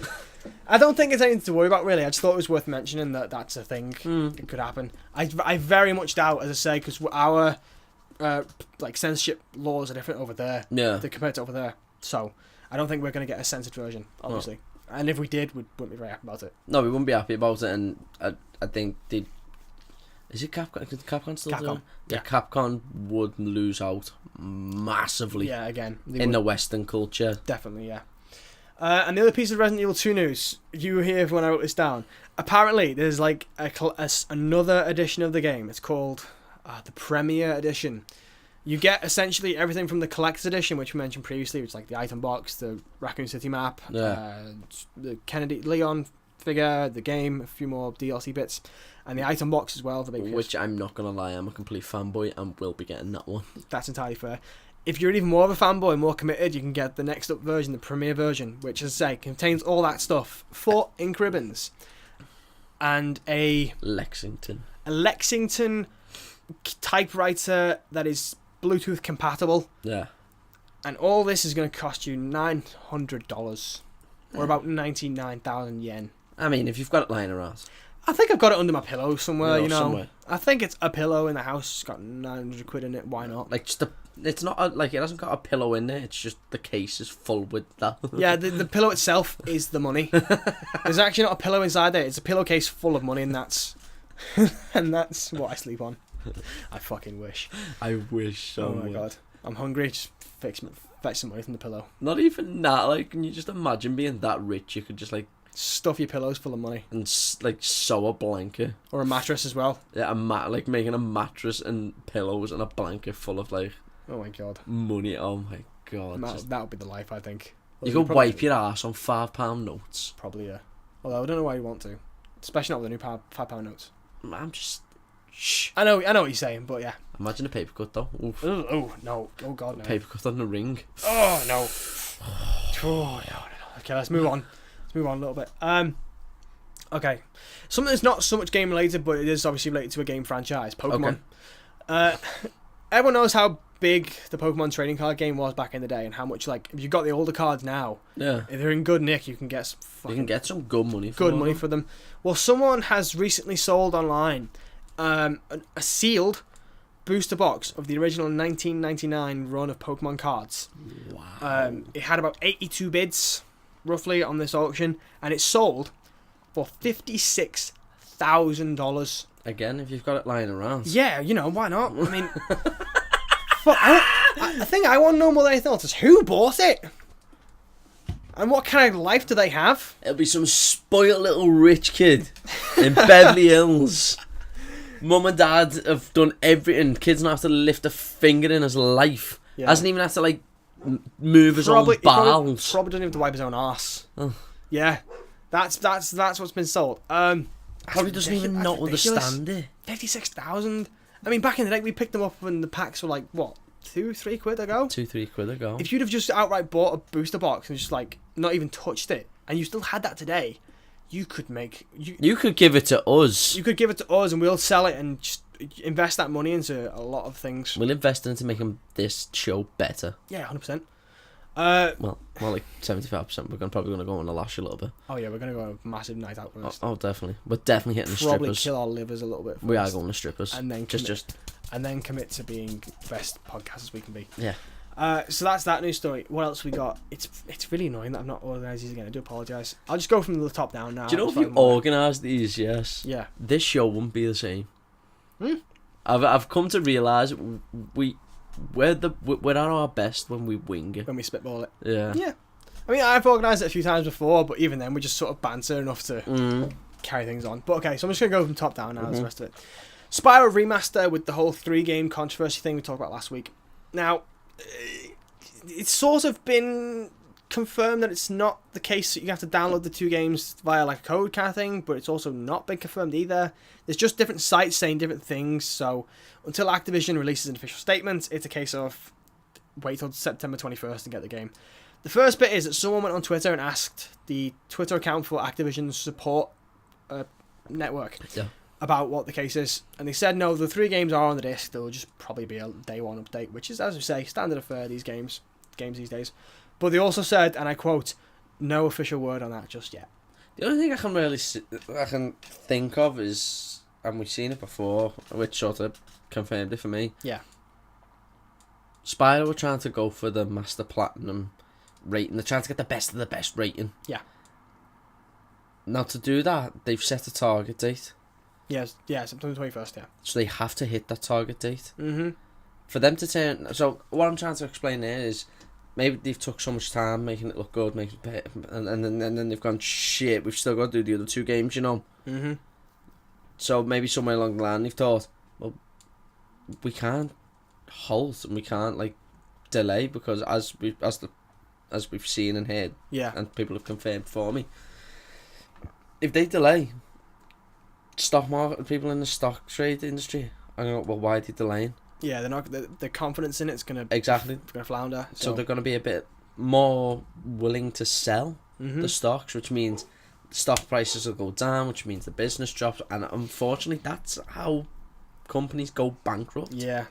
So maybe this whole the other 2 games on the disc idea will be because they need to get the best rate, and they need to keep the confidence within the stock traders. They need to keep the confidence within the consumers.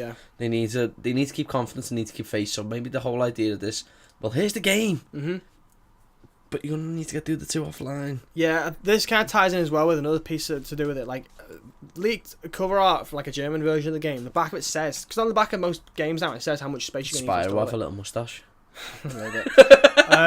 It says how much you're going to need space-wise to install it. On a box version of the game, it says 50 gig. Nine! Yeah, 50 gig of a game. Fucking hell. Horizon Zero Dawn's like 40 odd. Doom was around 80.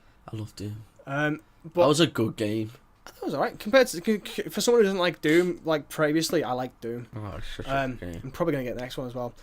But someone who saw it on like an official store, like I think it was the Microsoft store actually, the size on there was like 36.32 gigabytes, so that's a bit of a gap between them. So whether that's the patch for the day 1 update, then fucking hell, I'm not gonna be able to play it on day 1. The download's gonna take all fucking day. But then, come on! But then, as I say, another sort of site that's sort of clarifying that it's not gonna be like a code download thing is GameFly, which is a game rental site. Obviously, if it was a case of you needed a code to download the other 2 games, then the game's only going to feature the first game, which compared to all 3 is arguably the shortest of the Spyro games. They're going to lose customers on that side. No one's going to rent the game if they only get 1 game that they promised. They just outright buy it, which for Activision would be better because obviously they make money. But for the consumers, that's going to fuck us over, especially like the used games market. Exactly. That's going to be a huge. I mean, it's a big market. I mean, it's not as big as it used to be. Obviously, back in the day when Blockbusters. You remember Blockbusters? Yeah. Friday night, every night you'd be there, getting a game. You'd have it back by Monday. Yeah, the score back in the day. But sorry, so they've said on their site that 2 and 3 will be on the game on the disc. It's just a case of downloading extra shit, I imagine. In my head, the way this all sounds, there's only so much space you can put onto a singular disc. Yeah, well, the PS4 can only read a Blu-ray disc that's dual layered, whereas obviously you can get Blu-ray discs that are multi-layered. Yeah. But the way it sounds to me in my head is like Telltale Games, they have disc versions of those games. Yeah. When you put the disc in, it sort of registers that you've got the season pass. That disc essentially is a season pass. That, I imagine, is the sort of similar route, but not the same, if you know what I mean, because obviously they've got to download 5 extra episodes. Yeah, I mean, I can see what you're saying, so that'd probably be the best route to go about it. I think just mechanically that's how it's going to function. As soon as you put that disc into your console, doesn't matter if you've pre-ordered the game, if you've got the game brand new or got it pre-owned, it will just say that, yeah, you own this game. Here's 2 and 3 to just, again, maybe not even just download the entire games, just sizable chunks of them maybe need downloading. Yeah, I can see what you're getting. And stuff. No, I can see that working. Yeah, but that's the whole piece with Sparrow. Again, all of this is just conjecture until the game comes out. So, pinch of salt, as we always say.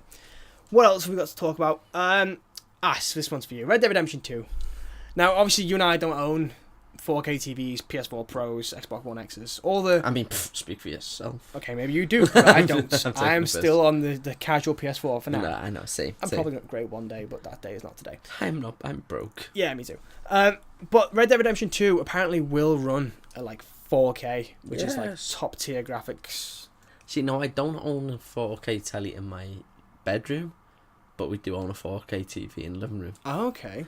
So, well, to be fair, unless you had the PS4 Pro, it wouldn't show 4K. You could just make it run. It would just look nice, I guess. But it you need both. Yeah. And both ain't cheap. I mean, I might invest into a Pro. I'm very tempted to, especially with the problems mine's been having. Yeah. Of such. So, more news for your benefit here, sir. Bethesda news. The first bit of news, well, the first 2 bits of news is to do with Fallout. Fallout 76, it will have microtransactions, but they are just cosmetic stuff. Not necessary to make yourself better and make yourself, not so you can pay to win, which is the appropriate way to handle microtransactions. For a split second, I was about to explode, and then as soon I even heard the panic in your voice, it was just like, it has microtransactions.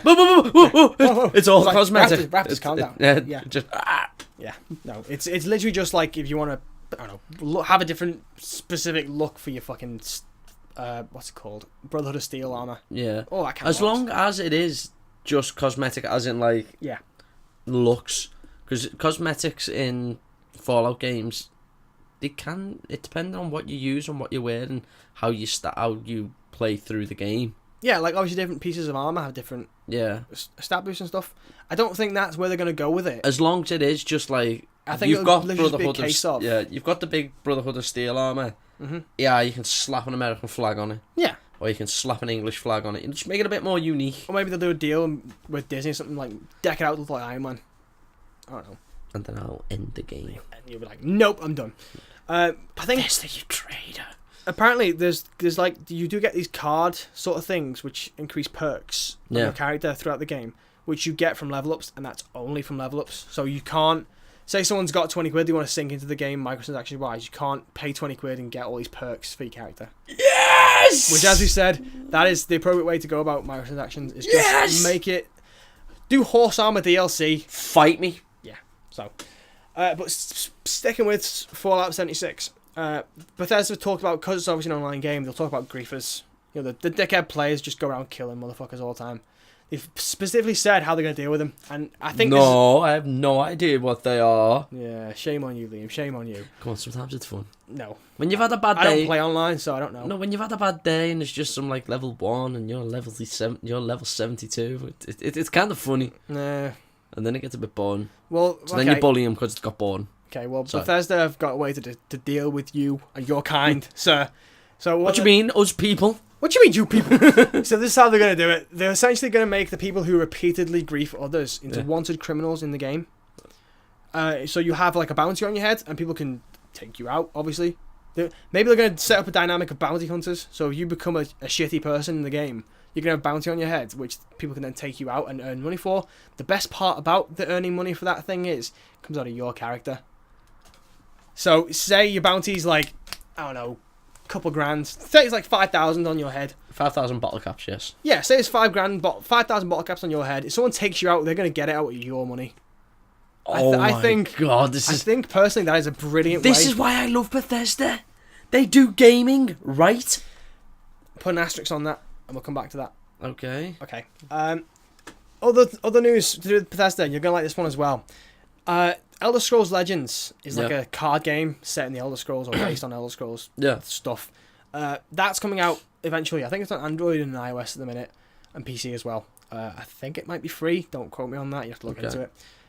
They've talked about when it launched on consoles and stuff, and they've said how they're sticking with the cross-play mentality of, it doesn't matter what system you got it on. Could be an Android, could be iOS, could be PC. If you got it, you can get online. You can play with whoever the fuck's got, else got this game.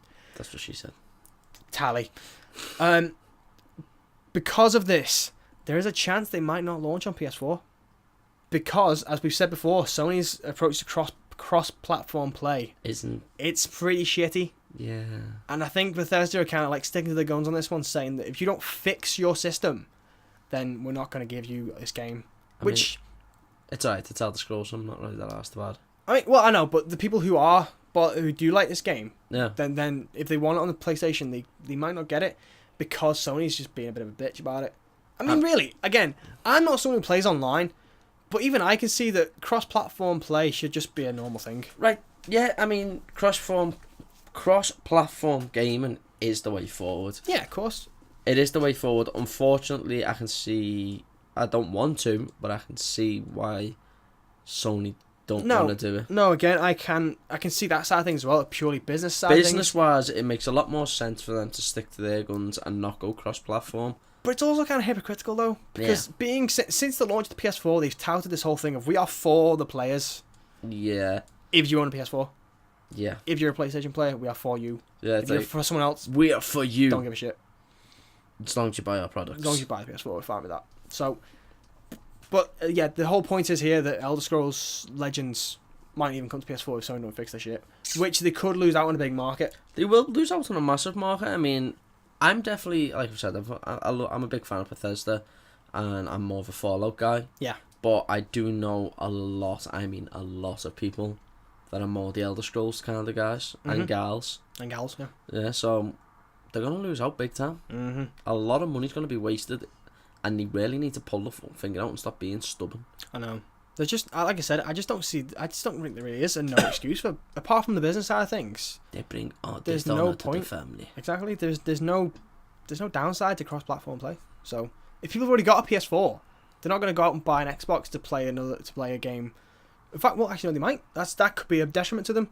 If they have Fortnite on PS4 and they can't play it with someone who's got a different system, and they want to play with it on someone on a different system, go get a different system. They're going to end up spending money on Xbox, and then Microsoft are going to get bumped up because Sony are too stubborn to do a cross-platform gaming system. Exactly. So this is all. I mean, Sony have really got to start weighing up the pros and cons, but this is just what we think. I'm for the cross-platform gaming. Yeah, me too. Again, I don't play online, but I think it's a good idea. Now let's go back to the asterisks I mentioned before with Bethesda. So there was a guy who tried to sell a copy of The Evil Within. A brand new copy of the game, it's still the wrapper and everything. And Bethesda were like, nah, can't do that. They were trying to block him from selling a copy of the game that he bought because it was still brand new. So because he wasn't an actual licensed seller of games, like an actual shop of some kind, they were trying to legally tell him to stop. You could not sell this game. Yeah, but they've got the money off him already, so why are they asked? I don't know. This is kind of the story. It seems like at first it seemed as though they were trying to stop the used games market. Allegedly, they came out and said if you just put it as a pre-owned game, even though it's brand new, it's just not brand new store. Well, it is brand new store bought, obviously, but if you just worded it differently to say, I haven't played this game, someone else want it. Yeah. They wouldn't have been too bothered, I guess. But I still need to play that Evil Within 2. Yeah, Evil Within 2. I still need to play it myself. You can actually, to be fair, there's a sale at Tesco right now. You can get it for £11. Is it? Yeah. I'm gonna get it. Yeah, me too. So yeah, that's kind of story there. It seems it could be one of those that couldn't go. It might not go anywhere. Maybe it was just a one-off case, or maybe in the future they're going to be a bit stricter on used games. Yeah. Because we all know the games industry themselves, they're not the biggest fan of used games. No. Because it takes money away from them, which is obviously. It helps the players, but it does affect the of course big companies. So, what else we got? They have to get the golden toilets, not the platinum ones. Yeah, I know. That's a shame. Such a shame. No, it doesn't matter. They're both going to be cold on your arse anyway. You know, they need to get the granite, not the marble. Precisely. So, okay, we're nearly done now. Were you a fan of Time Splitters back in the day? No. Neither was I never played it.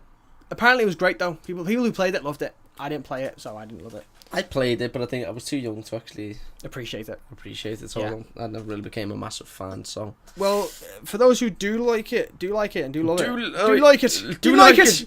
Do you like it? Do you like dogs? Koch My girlfriend's Media? gonna kill me so much. Probably kill me as well. I think that's how you say it. Koch Media or Coach Media, who I'd say sort of- Koch. yeah, they I think they're owned by THQ Nordic as well at the minute. They've bought the rights and IP to Time Splitters, and they're kind of hinting the fact that there could be something new in the pipeline for Time Splitters, potentially a remaster or remake like Crash and Spyro, or just a new game. No fucking clue. I mean, again, I'm all for old games being remastered. Yeah. There's a lot of games that could do with a good remastering. Oh yeah. Definitely. So I'm all for remastering games. I'm all for revamping is the word I'm thinking. I say I've always said it in the sense of a remaster is just an old game with prettier graphics. But Yeah. like in the sense of think the Jack and Daxter and Ratchet and Clank collections from PS2 to PS3. It's Yeah, the exact yeah. same game. They've not changed anything. They It's just just made looks it look prettier. nicer. Whereas you think Crash and Spyro, those are remakes Yeah. where they've essentially done out with the old, but they've put the old into the new, but made it actually look brand new. Yeah, I see So- what you're saying. That's how I define those things. So we'll see what comes with Time Splitters. As we've said, it's not really our thing, but I assume there are Time Splitters fans out there. So And I mean, I'm all for it. why not? There's games out there I really want remastering. Like, I'm not gonna lie. There's a good. There's a good portion of all PS1 games I'd see remastered or remade rather. Even PS2 games. Yeah, even them. Yeah, I think there was talk of a while ago about some of like the old Nickelodeon games for PS2 getting remastered as well. You know, like the SpongeBob games, Oh yeah, because they were pretty sick. they were boss. Battle for Bikini Bottom is still by far the best SpongeBob game going. No, the best game I ever loved about SpongeBob was, you know, the movie. Oh, the movie game, yeah, Yeah, that was- was actually really good. Yeah, That but was no. amazing. I'd love to see that remastered. Battle for Bikini Bottom was better because you got to play as Patrick and Sandy as well. Fair enough. It was an original. I thought it was really great, amazing myself. So, and then the last piece of news as well. The last piece of news for this podcast: Devil May Cry 5. Well, we all know I'm a fan. We know you're a fan. I'm gonna play 4 soon. I mean, I'm the biggest, nerdiest fan. I'd lick Dante's shoes clean for him. It'd probably make you lick his shoes as well with how badass he is. I wouldn't even argue. No, you wouldn't. You'd be like, which shoe? Which Like, shoe? Fuck it, I'll do them both. Do you want to stick one in my ass while I do it? Tally. DMC5 we know is supposed to come out hopefully sometime before the end of March next year. They're getting a demo. There's going to be a demo available at Gamescom. Okay. Which is like takes place in Germany. Well, it was Could- Germany? Why not? Fuck it. It could possibly mean though that if they do release a demo there, they could release it on the store though. Yeah, it possibility, yeah, but you know they're definitely gonna get it first in there. Well, yeah, of course, that's where it's gonna be first playable worldwide. Yeah. Is at Gamescom. But I wouldn't discount the idea that they're not gonna get a demo of some sorts like, publicly. Obviously, like Kingdom Hearts 3, that's been playable at conventions, but they're not planning to release a demo. But obviously it's a bit sad for game people like me who can't afford to go to like E3 and Comic Con and all this shit. And myself. And yourself, of course. But I feel like with Capcom and DMC5, I feel like they'd actually give you a demo. Because Resident Evil 7 had a demo. Other Capcom titles get demos as well, like the Marvelous Capcom kind of games. They have demos available too. So I don't see why they wouldn't release a demo for this. In fact, I'm pretty sure, even though you hate it, DMC Devil May Cry, the remake boot thing, had a demo. So I feel like they would probably release this worldwide. Yeah. After Gamescom. I mean, I hope Not so. immediately after Gamescom, but at some point after Gamescom. That'd be nice. Yeah, it could. It would. Quick bonus while we're here, just so I can throw it on your toes and get your reaction. Okay. I am purchasing The Way Out Are you? tomorrow. You mean A Way Out? Yeah, The Way Out, whatever you want to call Yeah. it. And You're actually going to buy it on the store? I'm gonna buy it on the store. Okay. I need you to download the Yeah. other side to it. So I think...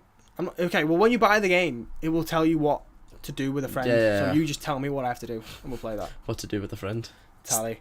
Fucker. But yeah, no. So would that be something you're interested in? Yeah, absolutely. Would it be something you want to stream? Streaming wise, I don't know if we could do that. I mean, if we can, if being the massive word there. Yeah, if. Would that be something you'd be interested in? I don't see why not. Do that. Fist bump there for Yeah. sound effects. Just Bump. Yeah. That is it though for news and games and films and all kinds of stuff we've done this week. So that was a good one. It was a good one. What? As, That's again, what she said? It's another long one. That's what she said. Fucking tallies. We should actually buy that thing though. We are. I don't care. I'm buying that. We're gonna end up with it. Like, yeah. We're gonna buy a little fucking board. Just tally it off every time. Yeah. A little mark pen on the side. Yeah. But thank you all for listening to this lengthy podcast. You can follow us on Facebook and such. Follow us on SoundCloud as well. As I say, if you want to keep up to date most, Facebook is the way to go. That is the best way. Best way to go. Go like us on Facebook. There's a link in the description to this. If you've been listening on SoundCloud, thank you very much for spending your time with us. If you're watching on YouTube, thank you very much for watching with us. You can subscribe there too and like it as well. Every little bit helps. Every little helps. Shit, no, Tesco, I mean, shit, no. Quick, the game. Yes, and goodbye. Peace.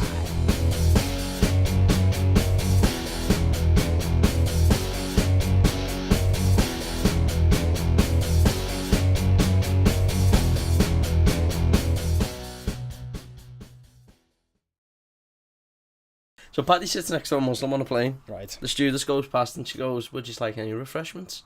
Patty goes, "I'll have a whiskey, please." She goes to the Muslim fella, Would you like a drink, sir?"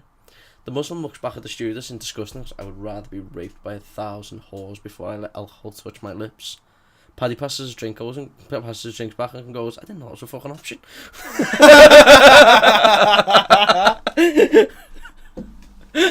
Fucking hell.